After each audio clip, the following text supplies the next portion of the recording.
Hey guys, welcome back to the channel, and today I have a submission from Arrow. It's Endymion versus a Despia deck, and this replay should be able to showcase how well Endymion do when going second. Yeah.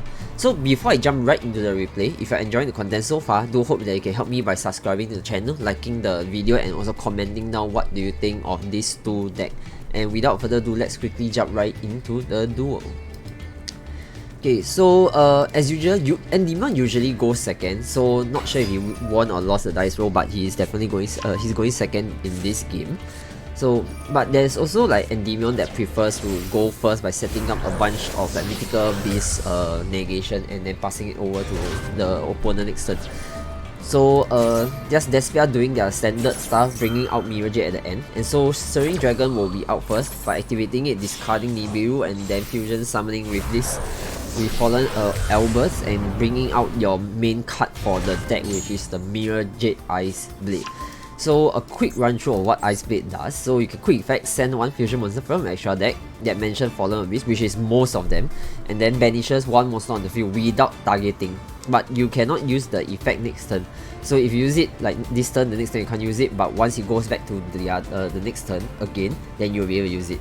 Then I think the last part is one of the quite important effects as well. If this fusion summon card leaves the field because of an opponent card, you can destroy all monster your opponent control during the end phase of that turn. Yeah, so a very strong card. So thinking of removing it, if you remove it, you better OTK it that turn, if not your whole field will be gone. So the Endymion started with 7.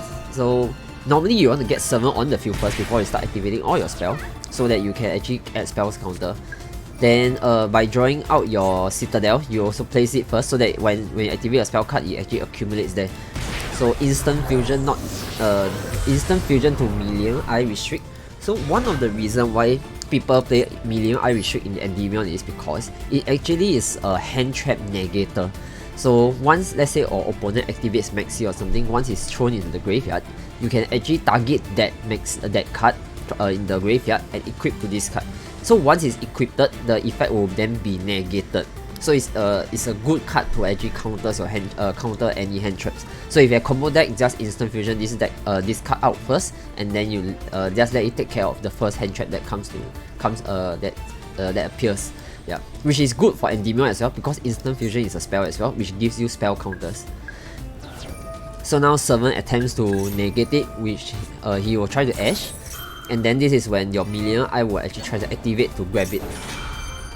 And then this of course will bait out your Mirror Jade effect to banishes it, which sadly once it's banished, since it can't be equipped, the Ash Blossom effect will go through.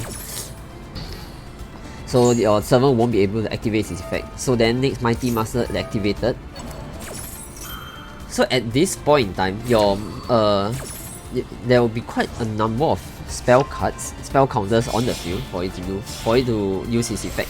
But then at this point in time, he decided to do a fusion summon into a Chimera. Chimera effect is for every material that's used as his fusion material, you can destroy one monster, one card on the field.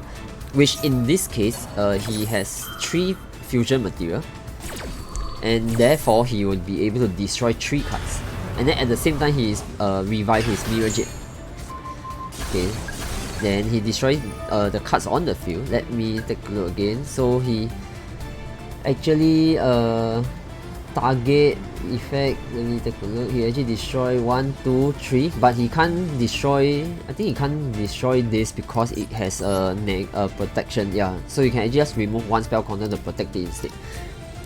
Then activating your spell master power is to add in one more counter. So at this point in time, he actually has 8 spell counters already, which means that he can actually use his Mighty Master. But if let's say his field got more cards on the field, he can actually Pendulum summon out 1 more before he uses his Mighty Master effect, which will allow him to destroy more cards. Currently, okay, so Mighty Master effect is you can remove 6 spell counters, special summon this, and then count the number of cards you control that can have spell counter. In this case, it's 3 of them. And then depending on the number, you can destroy cards on the field equals the number of the cards that can put spell counters, which in this case is 3. And take note that this effect isn't a monster effect, and it cannot it doesn't target. So it's a very strong card. So in this case, he decided to just remove 6 of their spell counter to special summon out. So even with skill drain or any Cypher Gamma and stuff, you won't be able to negate Mighty Master because it's considered a spell effect. Then in this case, Citadel effect is you can remove spell counter from him itself rather than the card that requires a spell counter. So that's how he managed to summon out. Then next he goes into Electromite. And then Electron will throw Astrograph as usual to destroy 1 card on the field to add it back to the hand. And since 2 of his card, his servant got destroyed earlier on, his Astrograph will be able to search for servant. And then he normal summons servant out and then go into Charmer.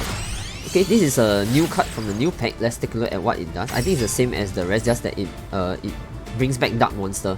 Yeah. So then by bringing back 1 Dark Monster, you can bring back the Chimera. Yeah, so then after that you can actually go into access code with the Charmer and the Servant, and then that's a good OTK already. Yeah, so really good gameplay by Arrow. I think it really showcased how well Endymion can do in when going second at least. At the very best. Yeah. So but there's also a lot of like first turn Endymion gameplay. So if any one of you have any first turn Endymion setup replay, do feel free to share with me as well in the comment section, in the description. There's a link there for you to submit it. Yeah. So I've come to the end of this video. So if you're enjoying this so far, I do hope that you can help me by subscribing, liking and comment down on the video. Let me know what you think of this replay. Is there anything that the Endymion could have done better, or maybe the Despia should not have actually used some of the interruptions so early on? Yeah, so do let me know. And yeah, so I'll see you guys in the next video. Bye bye.